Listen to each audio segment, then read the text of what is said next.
तो स्वागत है दोस्तों आप सभी का लर्न मैथ्स के यूट्यूब चैनल पर। तो दोस्तों आज मैं बताने वाला हूँ डायग्रामेटिकली वे क्या होता है और ग्राफिकल वे क्या होता है सेट्स के क्रॉस प्रोडक्ट को रिप्रेजेंट करने का। ठीक है, ये रिलेशन और फंक्शन में बहुत काम आने वाला है, कैसे हम बनाते हैं जिससे आपको चीजें आसानी से समझ आ जाए। तो बेसिकली ये जो दोनों कॉन्सेप्ट है ये दोनों फाइनाइट सेट पे काम कर रहे होते हैं, इनफाइनाइट सेट पे काम नहीं कर रहे होते, क्योंकि वहां पे आप बना नहीं सकते, आपको सिर्फ डॉट डॉट करके रिप्रेजेंट करना पड़ेगा। तो बेसिकली होता क्या है, आपके पास जैसे कि ए और बी है, ठीक है, आपको दिखाना है ए क्रॉस बी, ए क्रॉस बी निकालना है आपको। ठीक है, फाइंड ए क्रॉस बी, क्वेश्चन आधा रह गया था, फाइंड ए क्रॉस बी।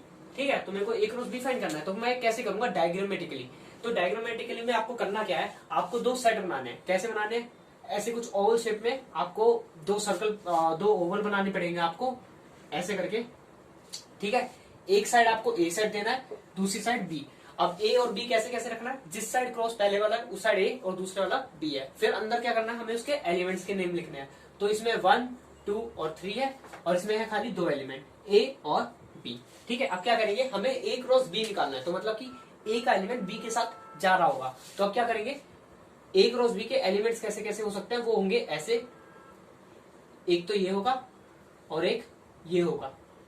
ठीक है, और एक ये होगा और एक ये होगा, और ऐसे एक ये होगा और एक ये होगा। अब ये मैंने बनाया कैसे है ये आपको बता देता हूँ। ठीक है, हमने क्या करना है, ए क्रॉस बी की तरफ जाना है, तो मतलब कि जो ये एरो होगा ना, ए क्रॉस बी ऐसे दिखा रहा होगा कि कौन सी तरफ हम क्रॉस कर रहे हैं। ठीक है, अब ये क्या है, हमने एक तरह से क्या किया है, ए का पहले एलिमेंट 1 के साथ पहुंचा दिया। इसका मतलब क्या हुआ कि मैंने 1, ए एलिमेंट लिखा है। फिर क्या करूंगा मैं, 1, का एलिमेंट बी के साथ दिखाया, तो इसका मतलब क्या है, मैंने 1, बी एलिमेंट लिखा है। तो मैं बेसिकली क्या कर रहा हूँ, ए क्रॉस बी निकाल रहा हूँ। आपको ये सब तो पता है कैसे निकालते हैं। ठीक है, तो ए क्रॉस बी, ये पहले सेट के एलिमेंट बी के साथ सारे हो गए।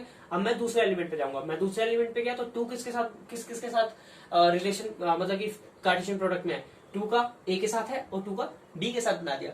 तो बेसिकली होता क्या है कि ए सेट के सारे एलिमेंट बी सेट के साथ क्रॉस प्रोडक्ट करते ही हैं, ये रूल है। तो आपको क्या करना पड़ेगा, जितने भी यहाँ पे एलिमेंट है उसको उसके ही नंबर ऑफ एलिमेंट्स के साथ ऐसे एरो बनाने पड़ेंगे।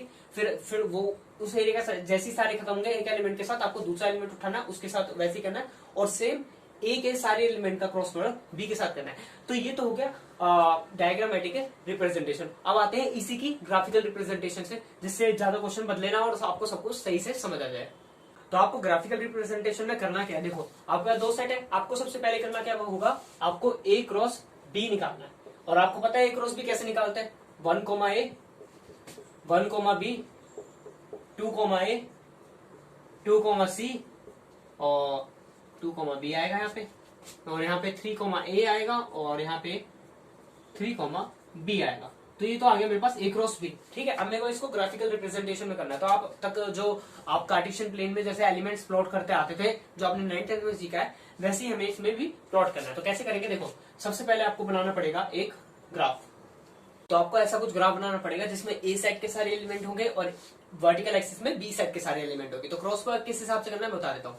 जिसका हम क्रॉस प्रोडक्ट, वैसे आप ग्राफ कैसे बना सकते हैं ऐसा कोई रिस्ट्रिक्शन है नहीं, पर ए क्रॉस बी कैसा बनेगा आपको ये पता होना चाहिए। अगर आप कोई ग्राफ बना रहे होते हो तो हम सबसे पहले एलिमेंट क्या लिखते हैं, एक्स एक्सिस रखते हैं। तो एक्स एक्सिस का हम सबसे पहले एब्सिसा बोलते हैं, जिसे हम वो एलिमेंट रखते हैं। तो वो एलिमेंट पहले आता है, तो मतलब कि वो एलिमेंट कहाँ पे होता है, वो एक्स एक्सिस पे होता है। तो मतलब कि जो पहला सेट होगा वो हमेशा एक्स एक्सिस पे होगा, और जिसके साथ क्रॉस हो रहा होगा वो हमेशा वाई एक्सिस पे होगा। इस चीज को याद रखते हुए अब हमें क्या करना है, हमें इन पॉइंट्स को प्लॉट करना है। कैसे, 1, ए कहाँ पे लाई कर रहा होगा, 1, अगर हम ए पे जाए तो वो यहाँ पे लाई कर रहा होगा। ठीक है, ये हो गया 1, ए। ठीक है, अब क्या जाएंगे, अब इससे अगले वाले एलिमेंट पे जाएंगे। तो इससे अगला एलिमेंट क्या कहता है, 1, बी पे जा रहा है, तो 1 यहीं पे है, और वो ऐसे जाएंगे, तो यहाँ से 1, बी का ये एलिमेंट मिल गया। ठीक है, अब क्या करेंगे, अब हम अगले एलिमेंट्स पे जाएंगे। जितने भी ये सारे एलिमेंट्स होंगे हम इन सब एलिमेंट्स को प्लॉट कर देंगे, किस पे, ग्राफ पे। तो ऐसे प्लॉट कर देंगे, यहां से और यहां से, और सिंपल लेबलिंग कर देंगे। तो यहाँ पे कौन सा है, 1, ए एलिमेंट है, यहाँ कौन सा है, 2, ए एलिमेंट है, यहाँ पे कौन सा है, 3, ए एलिमेंट है, और ऐसे यहाँ पे 3, बी एलिमेंट है, यहाँ पे 2, बी एलिमेंट है, और ये वाला है 1, बी एलिमेंट। ठीक है। तो ग्राफिकल रिप्रेजेंटेशन में क्या होता है, आपको ग्राफ में एक रिप्रेजेंटेशन बनानी पड़ती है। जो एक्स एक्सिस पे होगा वो पहला वाला सेट होगा जिसका हम क्रॉस करेंगे वाई एक्सिस के साथ। तो सिंपल हम कह रहे हैं कि ए क्रॉस बी, अगर मैं बी क्रॉस से निकाल रहा होता तो ये वाली एक्सिस यहाँ पे लिखी होती और ये वाली एक्सिस यहाँ पे लिखी रहती, और आपको फिर ये जो ऐसे रेक्टेंगल बन रहा है वो रेक्टेंगल ऐसे बन रहा होता। ठीक है, बस इतना सा रिप्रेजेंटेशन है ए क्रॉस बी का, जो कैसे करते हैं ग्राफिकली और डायग्रामेटिकली। ठीक है।